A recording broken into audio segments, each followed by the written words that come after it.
یہ مذاق بنایا ہوا ہے، اور یہ صرف عمران خان صاحب کے ساتھ مذاق نہیں ہے، یہ وکلا آپ کے ساتھ، آپ کی عدلیہ کے ساتھ، ہمارے ججز کے ساتھ، ان سب کے ساتھ مذاق ہو رہا ہے، اور آپ پر جو ہے یہ ہنس رہے ہیں کہ بند کمروں میں۔ آپ لوگوں کو مفلوج کیا ہوا ان لوگوں نے۔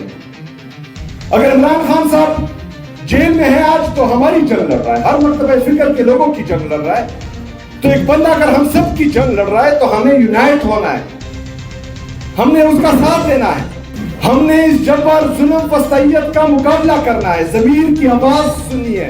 اگر ضمیر مردہ ہے تو پھر تو ٹھیک ہے، بیٹھو آرام سے، لیکن کسی کا بھی اگر 1% بھی ضمیر زندہ ہے تو وہ اس 26ویں آئینی ترمیم کے خلاف بھی کھڑا ہوگا، 27ویں آئینی ترمیم کے خلاف بھی کھڑا ہوگا، جو انفیئر ٹرائلز ہو رہے ہیں، چاہے وہ صحافیوں کے ہیں چاہے پولیٹیشنز کے ہیں، اس کے خلاف بھی کھڑا ہوگا، اور یہ ڈیمانڈ کرے گا کہ جتنے بھی ہمارے پورے پاکستان میں سیاسی ورکرز ہیں جن کو ناحق قید کیا ہوا ہے، یہ ڈیمانڈ کریں گے کہ ان سب کو رہائی ملے۔ عمران خان صاحب ہیں، وہ اپنی رہائی کی بات نہیں کرتے، وہ فیئر ٹرائل کی بات کرتے ہیں۔ ہمارے عدالتیں اتنی مفلوج ہیں کہ جب عمران خان صاحب کہتے تھے کہ مجھے سیکیورٹی رسک ہے، میں لاہور سے اسلام آباد نہیں آ سکتا کیونکہ اس سے پہلے ان پر جو ہے 4 گولیاں لگی تھی، ان کو اٹیک ہو گیا تھا، لیکن یہاں کے ججز کہتے ہیں کہ نہیں تمہیں آنا ہوگا۔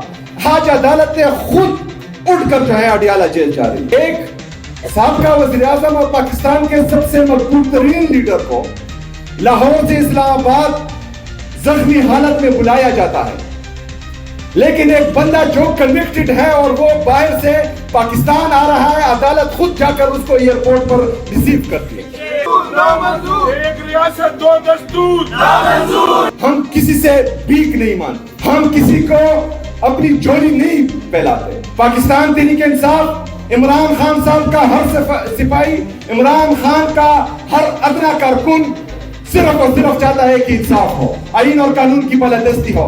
اگر آئین اور قانون کی بالادستی میں انصاف میں ہمارے گلے بھی کٹ جائے ہمیں پرواہ نہیں، لیکن انصاف ہو۔ کچھ لوگ ہیں عالی شان بہت، اور کچھ کا مقصد روٹی ہے، جو کہتے ہیں سب اچھا ہے، مغرب کا راج ہی سچا ہے، اے چاند یہاں نہ نکلا کر، بے نام سے سپنے دکھلا کر۔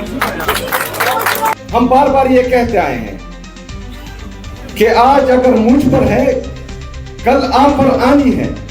اگر آج میرا گھر جل رہا ہے تو اس کی تپش آپ محسوس کریں گے، لیکن اگر میرا گھر جل رہا ہے یا مجھ پر ہے اور آپ کھڑے ہو گئے، میرے لیے آپ نے آواز اٹھائی اور اس ظلم جبر فسطائیت کے خلاف آپ کھڑے ہوئے، تو آپ کا گھر بھی بچے گا، آپ کا ہمسایہ بھی بچے گا۔ تو اسی طرح اگر پاکستان تحریک انصاف پر آج ہے اور 3 سالوں سے مسلسل ہم پر جبر فسطائیت ہو رہی ہے، اور حق اور سچ کا ساتھ دینے والے صحافیوں پر جو ہے کوحرام برپا کیا گیا ہے، اور آپ چپ ہیں، تو آج ہماری باری کل آپ کی باری، اور یہ سلسلہ چلتا رہے گا، یہ رکے گا نہیں۔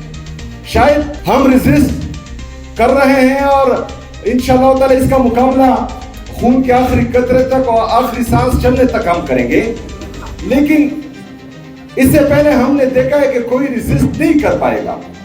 آپ اتنا پھر ٹک نہیں پائے گے جتنا پاکستان تحریک انصاف ٹک پائی ہے، اور جو صحافی آج ٹک پائے ہیں اور انہوں نے اپنی نوکریاں گنوائی ہیں اور اپنا ملک چھوڑا ہے، وہ گئے ہیں، تو شاید کل کو کوئی اور صحافی ایسا نہ کر پائے، اور آپ کے لیے آواز اٹھانے والا بھی پھر کوئی نہیں ہوگا۔ تو ہم چاہتے ہیں جو عمران خان صاحب کی حقیقی آزادی کی تحریک ہے، جس میں صرف اور صرف جمہوریت کو مضبوط کرنا، آئین اور قانون کی بالادستی لانا، آزاد عدلیہ کی بحالی، کیونکہ چٹ کے ذریعے اگر فیصلے ہو رہے ہیں تو پھر ہم اور کیا گلے کر سکتے ہیں۔ 3 ججز جو یہ حکم دیتے ہیں سپرڈنٹ اڈیالہ جیل کو کہ میری ملاقات میرے لیڈر میرے قائد جناب عمران خان صاحب سے کرائی جائے، اور 3 ججز کے آرڈر ایک سپرڈنٹ جو ہے وہ ردی کی ٹوکری میں پھینک دیتا ہے، تو ہم باقی انصاف کی کیا توقع کر سکتے ہیں؟ عمران خان صاحب اس کو اللہ تعالیٰ نے سب کچھ دیا ہوا ہے, اسے کسی چیز کی ضرورت ہی نہیں. اگر وہ اس کے باوجود بھی جیل میں ہے تو وہ ہماری جنگ لڑ رہا ہے. وہ پاکستان میں ہر مکتبہ فکر کے لوگوں کی جنگ لڑ رہا ہے. اس کے ساتھ تو ہو رہا ہے, تقریباً 3 سال مکمل ہونے کو ہے. اس کے ساتھ جو ظلم جبر فسائیت ہو رہی ہے وہ تمام دنیا کے سامنے ہے.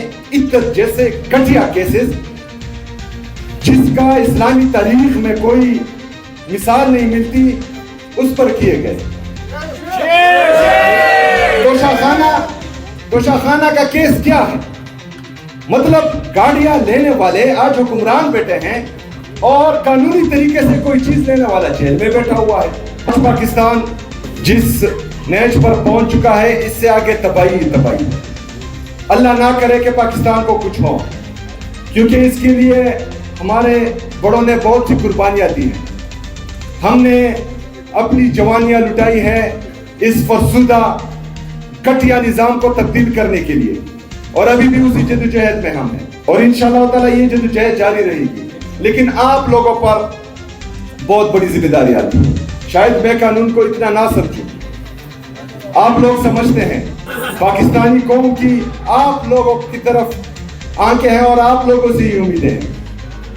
اگر آپ لوگ آئین اور قانون کی بالادستی کے لیے اور آزاد عدلیہ کی بحالی کے لیے کھڑے نہ ہوئے تو ہمارے آنے والے بچے ہم پر بھی تکیں گے اور آپ پر بھی تکیں گے. آپ لوگوں نے کھڑا ہونا ہے. ہمارے ججز عدلیہ مفلوج ہونے کے بعد شاید ہمارے ججز یہ چاہ رہے ہوں کہ آپ اور ہم کھڑے ہوں, ان کو آزاد کرنے کے لیے ہم کھڑے ہوں. تو میں اس اسٹیج سے آپ کو یہ یقین دلاتا ہوں کہ ہمارے وکلاء تحریک کا اعلان کریں. انشاءاللہ تعالی پاکستان کا ہر نوجوان آپ کا ساتھ دے گا اور آپ کے ساتھ کھڑا ہوگا انشاءاللہ. میں ایک دفعہ پھر تمام وکلاء برادری کا, اپنی آئی ایل ایف کی ٹیم کا, ایمان نظاری صاحبہ کا, باقی جتنے بھی ہمارے دوست ہیں ان سب کا انتہائی مشکور و ممنون ہوں. انشاءاللہ تعالی ملاقاتیں ہوتی رہیں گی. مزاحمت زندہ باد.